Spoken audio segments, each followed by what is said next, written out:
नमस्कार। मैं वीके शास्त्री आप सभी दर्शकों का बहुत बहुत स्वागत करता हूं। जैसा कि मैं आपको गज केसरी राजयोग के वीडियो के माध्यम से हर माह में बनने वाले शुभ योगों, शुभ मुहूर्त की जानकारी देता हूं, उसी क्रम में आज के वीडियो में बात करेंगे कुंभ राशि के जातकों की कुंडली में अलग अलग डेट्स पर बनने वाले गज केसरी राजयोगों के बारे में और इसके प्रभाव के बारे में। मैं आपको ये भी बताऊंगा कि ये राजयोग आपकी कुंडली में किन किन डेट्स पर और किन किन भाव में बन रहा है, ताकि आप उसी के अनुसार अपनी प्लानिंग कर सकें। पहले ये समझते हैं कि गज केसरी राजयोग कुंडली में बनता कैसे है। कुंडली में देवगुरु और चंद्रमा की युति या दृष्टि संबंध से गज केसरी राजयोग बनता है। इसके अलावा चंद्रमा पर बुध और शुक्र की दृष्टि पड़ने से भी ये राजयोग बनता है। ये इतना श्रेष्ठ राजयोग है कि अगर किसी भी जातक की जन्म कुंडली में बन जाए तो उसे धन संपदा, संतान सुख, स्त्री सुख, माता पिता, भाई बहनों का सुख, मान सम्मान, यश कीर्ति, ये सब जीवन भर मिलता रहता है। ये राजयोग हर व्यक्ति की गोचर कुंडली में हर महीने कुछ विशेष तिथियों पर बनता है, लेकिन आपको इसकी जानकारी नहीं होती है और इसलिए आप इसका लाभ नहीं ले पाते।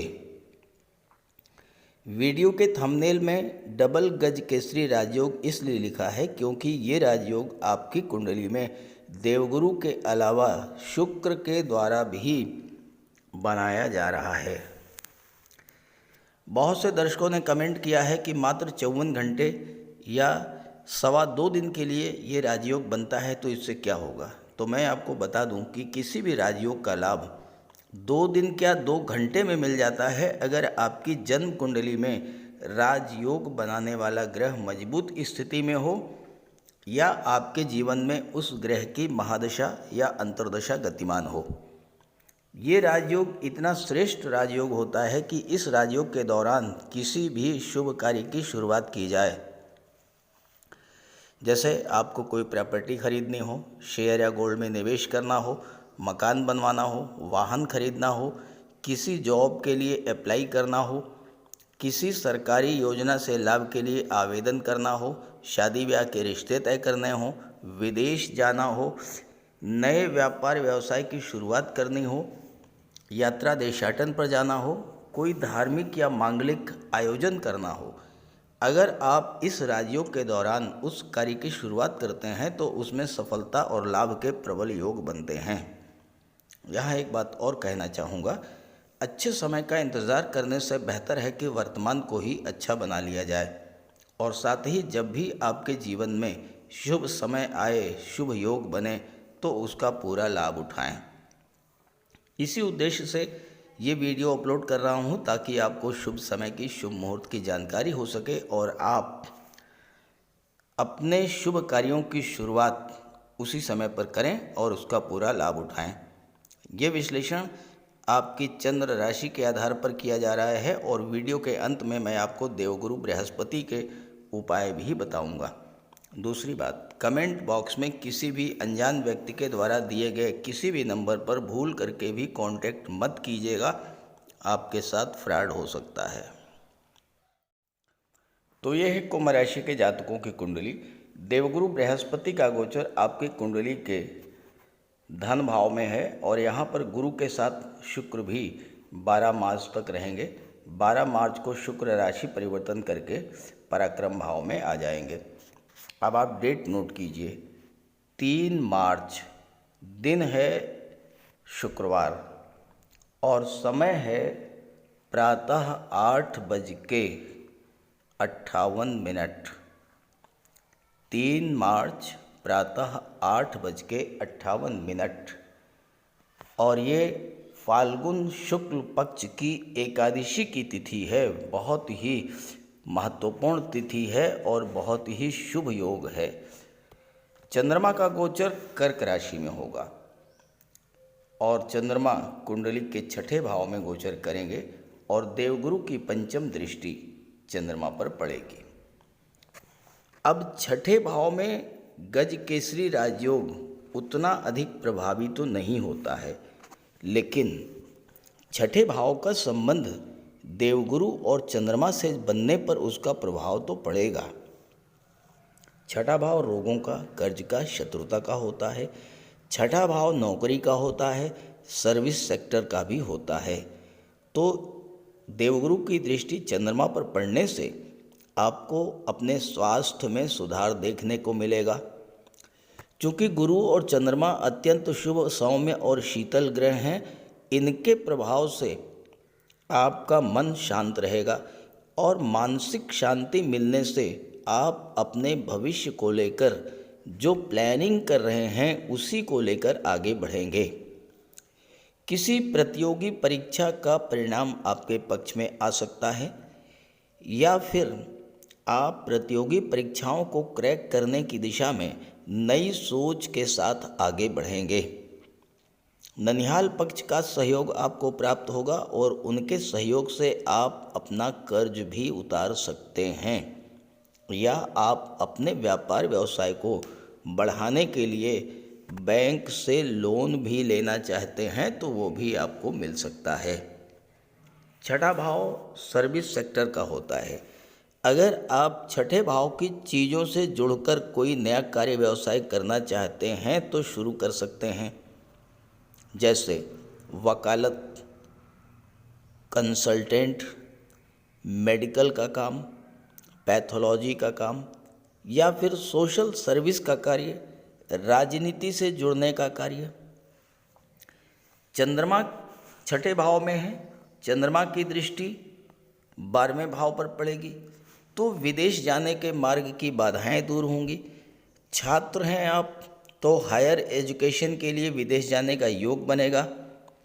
आपको कोई स्कॉलरशिप मिल सकती है, कोई फाइनेंशियल एड भी मिल सकती है और आप अपने घर पर कोई धार्मिक या मांगलिक आयोजन भी कर सकते हैं। अब बात करते हैं अगली डेट के बारे में। अगली डेट है 8 मार्च 2023। दिन है बुधवार और ये चैत्र मास की कृष्ण पक्ष की प्रतिपदा की तिथि होगी। समय है प्रातः 8:53 और ये जो राजयोग है ये गुरु और शुक्र दोनों के द्वारा बनाया जाएगा। चंद्रमा का गोचर कन्या राशि में होगी। चंद्रमा कुंडली के अष्टम भाव में गोचर करेंगे।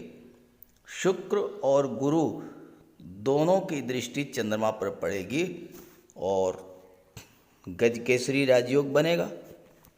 लेकिन अष्टम भाव में गज केसरी राजयोग उतना प्रभावी नहीं होता है, लेकिन अष्टम भाव का संबंध गुरु और चंद्रमा से बनेगा तो उसका प्रभाव तो पड़ेगा।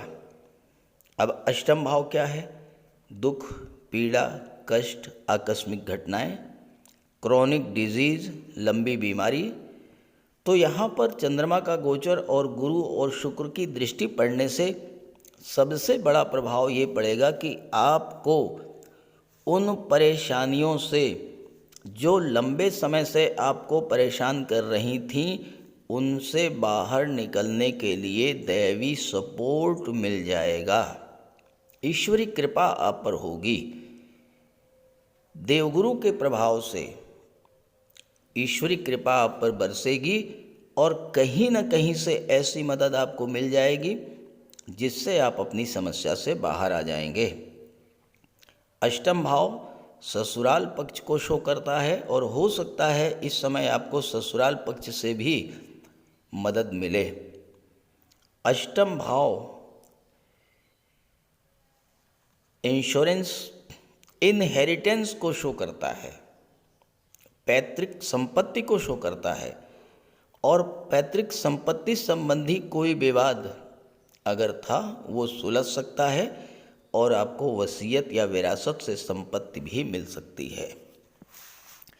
अष्टम भाव जो होता है वो डीप रिसर्च का होता है, गहराई से सोचने का होता है और आप धन संबंधी, कैरियर संबंधी, रिश्ते नातों या स्वास्थ्य संबंधी कोई समस्या थी जिससे आप जूझ रहे थे, तो आप इस समय गहन मंथन करके उससे बाहर निकलने का मार्ग तलाश कर लेंगे। आप कोई नया व्यापार व्यवसाय शुरू करना चाहते हैं तो आप इस समय अष्टम भाव की चीज़ों से जुड़कर अगर कोई कार्य शुरू करेंगे तो उसमें सफलता मिलेगी। जैसे इंश्योरेंस के क्षेत्र में आप काम कर सकते हैं, शेयर मार्केट के रूप में काम कर सकते हैं, शेयर ब्रोकर या कमीशन एजेंट के रूप में काम कर सकते हैं, या आप रियल इस्टेट से जुड़ सकते हैं, प्रॉपर्टी डीलिंग का कार्य कर सकते हैं, या फिर chemical products, medicine, rubber, scrap, petrol, diesel, gas, mines, mineral, अष्टम भाव की चीज़ों से आप जुड़ करके अगर कार्य शुरू करते हैं तो आपको सफलता मिलेगी।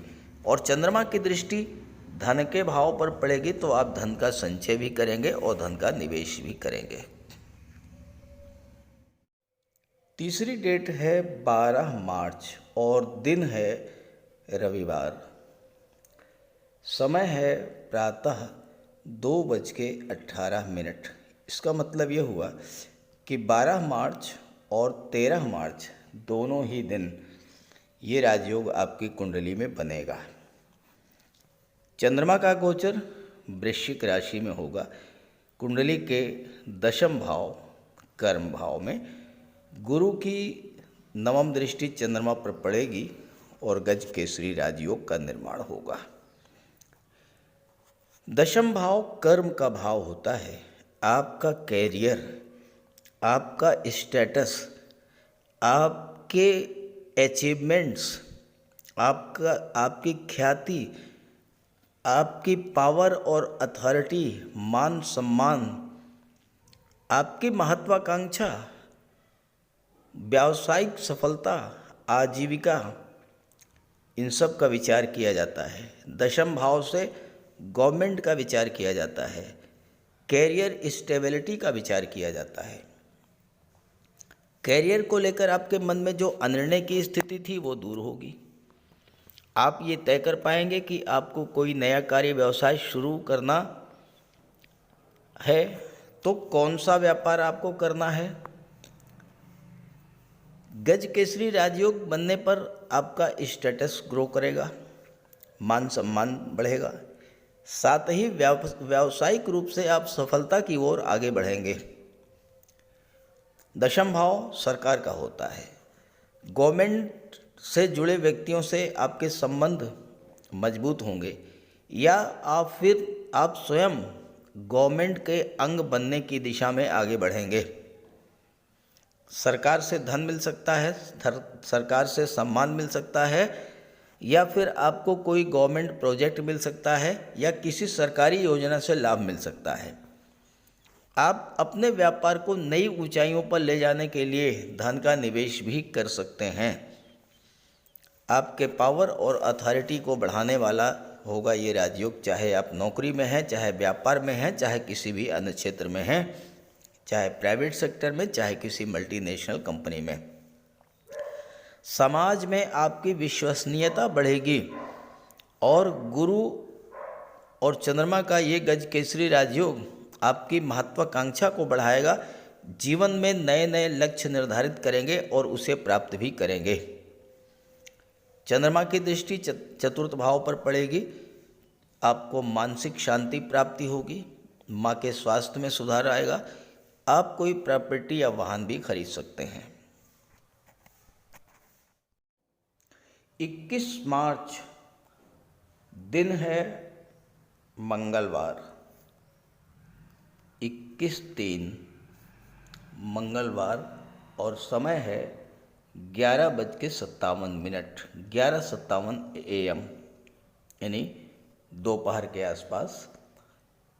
चंद्रमा का गोचर मीन राशि में होगा, कुंडली के धन भाव में। अब यहाँ से शुक्र राशि परिवर्तन करके पराक्रम भाव में जा चुके होंगे। यहाँ पर गुरु और चंद्रमा की युति बनेगी धन के भाव में, और गज केसरी राजयोग बनेगा, अत्यंत श्रेष्ठ गज केसरी राजयोग। ये राजयोग कुंडली के धन भाव में बन रहा है। आपका मन ज़्यादा से ज़्यादा धन संचय की ओर प्रवृत्त होगा। आप शांति से बैठ कर के ये विश्लेषण कर पाएंगे किस तरह से फालतू खर्चों में कटौती करके धन की बचत की जाए। आप धन का निवेश करना चाहते थे लेकिन तय नहीं कर पा रहे थे कि गोल्ड में, शेयर में, प्रॉपर्टी में या किसी एफडी में निवेश करें। आप ये तय कर पाएंगे कि आपको कहाँ निवेश करने से ज़्यादा लाभ होगा। यह भी संभव है कि इस समय भाग्यवश, चूँकि देवगुरु भाग्य के भी कारक होते हैं, देवगुरु पंचम भाव और नवम भाव दोनों भाव के कारक होते हैं, पंचम और नवम। तो भाग्यवश आपको कोई ऐसा फाइनेंशियल एडवाइज़र मिल जाए जो इस कार्य में आपकी हेल्प करे और आप सही जगह पर निवेश कर पाने में सफल हो पाएं।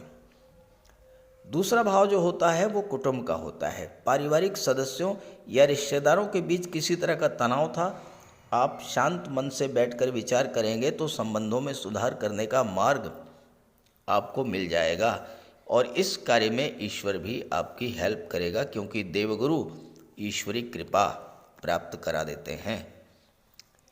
चंद्रमा की दृष्टि अष्टम भाव पर पड़ेगी। आपके मन में धर्म अध्यात्म के प्रति नैसर्गिक रूप से झुकाव बढ़ेगा, ईश्वर में आस्था बढ़ेगी और आपको इसका लाभ मिलेगा। अगर आप अष्टम भाव की चीज़ों को लेकर, जैसे कि रियल एस्टेट, प्रॉपर्टी डीलिंग का है कार्य या मेटल्स मिनरल्स का कार्य है, कोई नया व्यापार व्यवसाय शुरू करना चाहते हैं तो ये उपयुक्त समय है।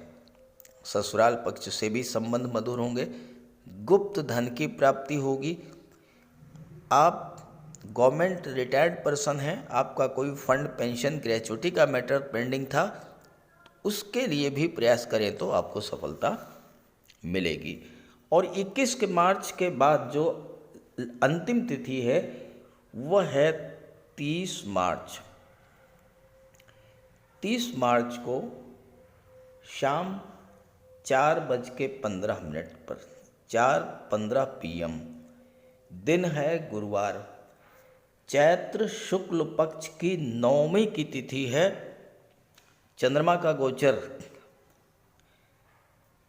कर्क राशि में होगा, छठे भाव में, और इसका वही प्रभाव होगा जो मैंने शुरू में आपको बताया है, दोबारा रिपीट नहीं करूँगा। इन डेट्स का आपको ज़्यादा से ज़्यादा लाभ मिले, इसके लिए ज़रूरी है कि देवगुरु बृहस्पति और चंद्रमा आपकी कुंडली में मजबूत स्थिति में हों। चंद्रमा को मजबूत करने के लिए भगवान भोले शंकर की शरण में जाइए। भगवान भोले शंकर को दुग्ध अर्पित कीजिए प्रत्येक सोमवार, और पूर्णिमा के दिन चंद्रमा को अर्घ्य दीजिए। जहाँ तक देवगुरु की बात है तो विस्तार से बात कर लेते हैं उपायों पर। कुंडली में देवगुरु बृहस्पति का बहुत ही महत्वपूर्ण स्थान है, क्योंकि देवगुरु कुंडली के पंचम और नवम भाव के कारक होते हैं। पंचम भाव से संतान का विचार किया जाता है, शिक्षा का विचार किया जाता है, और नवम भाव से भाग्य का विचार किया जाता है। गुरु ग्रह भाग्य के लिए जिम्मेदार माने जाते हैं और किसी भी कार्य की सफलता के लिए देवगुरु का मजबूत होना बहुत ज़रूरी है। जब कुंडली में देवगुरु मजबूत होते हैं तो भाग्य का साथ मिलता है, जिस काम में हाथ डालते हैं वो सफल होता है, विवाह समय से होता है, शिक्षा अच्छी मिलती है, गुरु की कृपा रहती है, धन की प्राप्ति होती है। तो देवगुरु के लिए कुछ उपाय बताने जा रहा हूँ, उपाय ज़रूर कीजिएगा। अगर आपकी जन्म कुंडली में गुरु कमज़ोर स्थिति में है तो आपको गुरुवार का व्रत करना चाहिए। स्नान करते समय जल में आधा चम्मच हल्दी डालकर स्नान करें। स्नान के बाद पीले रंग के वस्त्र धारण करें और साथ ही साथ केसर या हल्दी का तिलक लगाएं। और गुरुवार के दिन भगवान विष्णु की उपासना करें। घर में केले का एक वृक्ष लगा लें, उसकी पूजा करें, उसकी सेवा करें। भोजन में चने के बेसन, चीनी और घी से बने लड्डू का सेवन करें और अपनी क्षमता के अनुसार पीले वस्त्र, हल्दी, शहद, धार्मिक पुस्तकें, इन सब का दान कर सकते हैं। अगर गुरु ग्रह कमज़ोर है तो पुखराज धारण करें, लेकिन इसके लिए किसी योग्य ज्योतिषी की सलाह ले लें। माता पिता, गुरु और बुज़ुर्गों का सम्मान करें, उनकी देखभाल करें और उनका आशीर्वाद प्राप्त करें। साफ सफाई रखें, गुरु की सेवा करें और दही और चावल गरीबों को खिलाएं। किसी गरीब को, किसी दिव्यांग व्यक्ति को भोजन कराएं। किसी वृद्धाश्रम में जाकर के वृद्धों के साथ कुछ समय बिताएं, उनकी समस्याओं को जानें, समझें। कोई ज़रूरी नहीं है कि आप धन से ही सहायता करें, तन और मन से भी आप मदद कर सकते हैं दूसरों की, और ऐसा करने से देवगुरु अत्यंत प्रसन्न होते हैं। और जब देवगुरु बलवान होंगे तो आपको पूरा लाभ मिलेंगे। तो ये उपाय करके देखिएगा, लाभ होगा। कमेंट करके बताइएगा ताकि आपके साथियों को भी इसका लाभ मिल सके। नमस्कार।